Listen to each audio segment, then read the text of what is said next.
किस तरह की तैयारी है इसके बारे में ज्यादा जानकारी दे रही है हमारी सहयोगी सुकीर्ति द्विवेदी। हम इस समय मौजूद हैं आगरा के कोठी मीना बाजार में। ये वो जगह है जहां आज बीएसपी की national president, Bahujan Samajwadi party की नेशनल प्रेसिडेंट मायावती जी का आज यहां पे एक पब्लिक मीटिंग, एक पब्लिक कार्यक्रम है।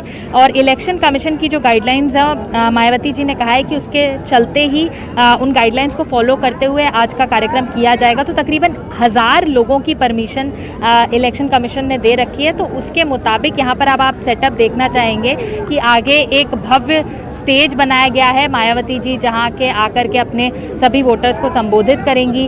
आसपास आप देखेंगे बड़े बड़े होर्डिंग्स लगे हुए हैं मायावती जी के, बसपा पार्टी के, जिसपे आप देखेंगे अंबेडकर जी की फोटो, जो लोकल कैंडिडेट्स हैं उनके भी फोटोग्राफ्स उन होर्डिंग्स पे लगे हुए हैं।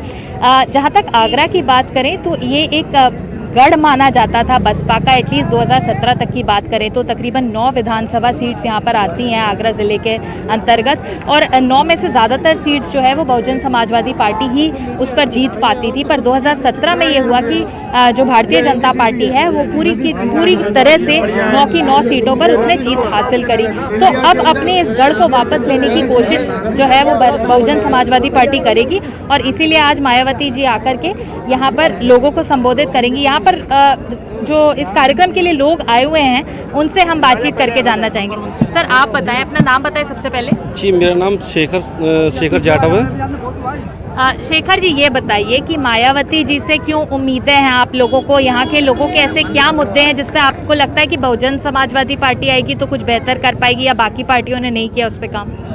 जी मैडम, मैं ये कहना चाहता हूँ अपनी आम जनता से कि 2007 से लेकर 2012 तक हमारी बहन कुमारी मायावती जी की सरकार थी।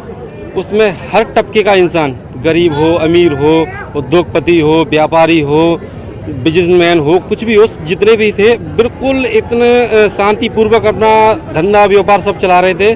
और इस सरकार ने तो इतनी हद कर दी है कि जहाँ तक हमारे जो बच्चे हैं, छोटे छोटे हमारे बच्चे, वो स्कूल 2 साल से स्कूल नहीं जा पा रहे हैं, वो दिमाग से बिल्कुल खराब अपाज हो रहे हैं और खराब होते हुए जा रहे हैं। और जो धंधे व्यापार है वो बिल्कुल ही चौपट हो गए हैं।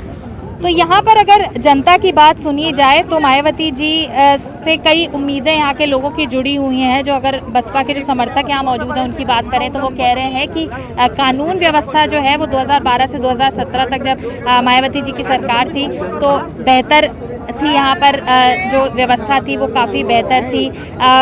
सभी चीजों से जुड़े हुए जो गरीब तबके हैं उनकी बातें सुनी जाती थी। इस तरह की चीजें यहाँ पर लोग इस समय कह रहे हैं, इसीलिए उनकी भारतीय जनता पार्टी से शिकायतें हैं। पर ये आगरा का एक अगर हम सेक्शन की बात करें जो यहाँ पर मौजूद है, रैली पर आया है, तो ये उनकी बातें हैं। पर जब तक अगर हम बीजेपी की बात करें तो बीजेपी यहाँ पर पूरी 9 की 9 सीटों पर जीती थी, और इस बार वो जीतेगी या नहीं ये एक बड़ा सवाल रहेगा। बेबी रानी मौर्य जो है वो आगरा ग्रामीण की सीट से उनको प्रत्याशी घोषित किया गया है।